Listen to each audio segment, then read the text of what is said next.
ဒီနေ့တော့ကျောင်းသူဘွားကအရန်ကြိုက်ရဲ့ကြာစံချက်လေးချက်စားပါမယ်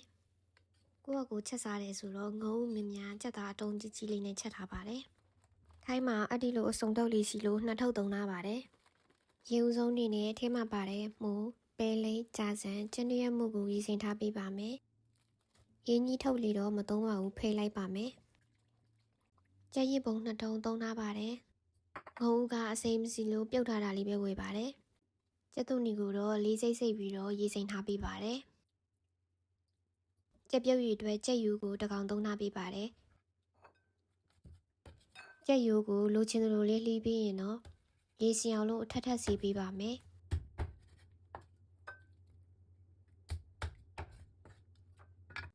ကျက်ပြုတ်ဖို့အတွက်ရေနူးအုပ်လို့ဆူလိုက်ရင်တော့စီကြောထားတဲ့ကျက်ယူလေးတွေထည့်ပေးပါမယ်။ရတာအနေနဲ့ခနောချူတို့တုံးထည့်ပေးပါမယ်။ဟင်းရည်ရတာကောင်းအောင်လို့ပါပြီးရင်တော့နန်းနန်းပင်မြစ်လေးပါထည့်ထားပေးပါမယ်။အနံအတွက်ပါ။ကြက်ပြုတ်နေချိန်တွင်မှာတခြားလှီးစရာရှိတာလေးပြင်ဆင်ပေးပါမယ်။ကျွန်မကတော့ပဲပြတဲ့တုံးသုံးထားပါတယ်။ပဲပြကိုထူထူလေးစားချင်လို့တုံးထူထူလေးလှီးထားပေးပါတယ်။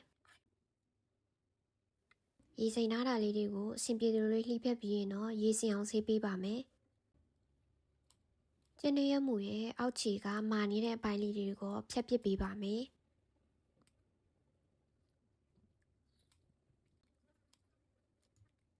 ကြာစံချက်ဆိုနန်းနန်းပင်လေးအော်တမြန်သီးလေးညှစ်ထည့်တာကကောင်းပါတယ်။မြန်မာပြည်မှာဆိုရင်တော့စောက်တီးရပါတယ်။စောက်တီးလေးနဲ့ပိုကောင်းပါတယ်။ဒီမှာကတမြန်သီးပဲရှိလို့တမြန်သီးပဲသုံးပါမယ်။နန်းနန်းပင်လေးလှီးပြီးရင်တော့တမြန်သီးလေးပါတစ်ခါလေးလှီးပြီးပြင်ဆင်ထားပေးပါမယ်။စားရင်အစင်းသစ်စားလို့ရအောင်ပါ။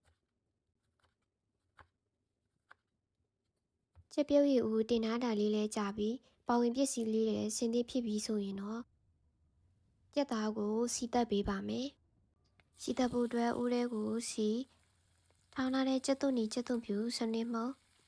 ရောင်တင်မုတ်ထည့်ပြီးတော့မှုေးနေအောင်စီတက်ပေးပါမယ်။အနက်လေးမှုေးလိုက်ရင်တော့လှီးထားတဲ့ကြက်သားကိုထည့်ပေးပါမယ်။ရတာအတွက်စားကြက်သားမုတ်ထည့်ပြီးပြီးကြက်သားကထွက်တဲ့အရည်နဲ့ပဲတရီလောက်ချက်ထားပေးပါမယ်။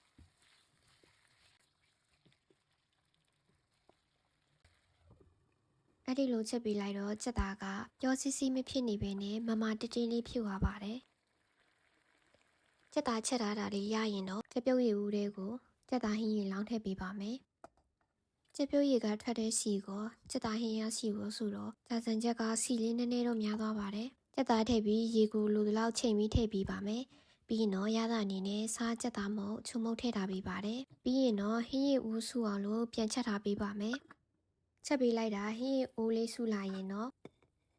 လှီးထားတဲ့ပဲပြားကြက်သွန်နီထည့်ပေးပါမယ်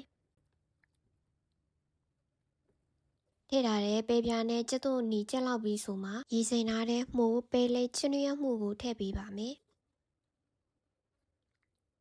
အိုးကနည်းနည်းတော့သေးနေပါတယ်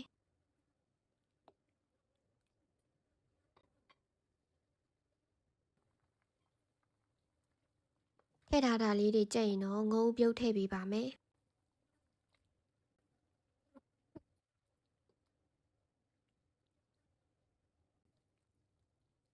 အားလုံးထည့်လို့ပြီးရင်တော့အနူးလွယ်တဲ့ကြာစံကိုတော့နောက်ဆုံးမှထည့်ပါမယ်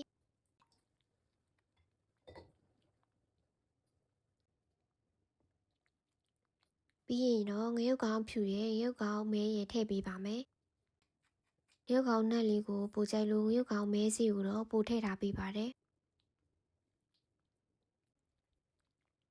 အားလုံးပြီးရင်တော့အနက်မွမွေးလေးနဲ့စားကြည့်စရာကောင်းတဲ့ကြာစံဟင်းကားပူပူလေးရပါပြီ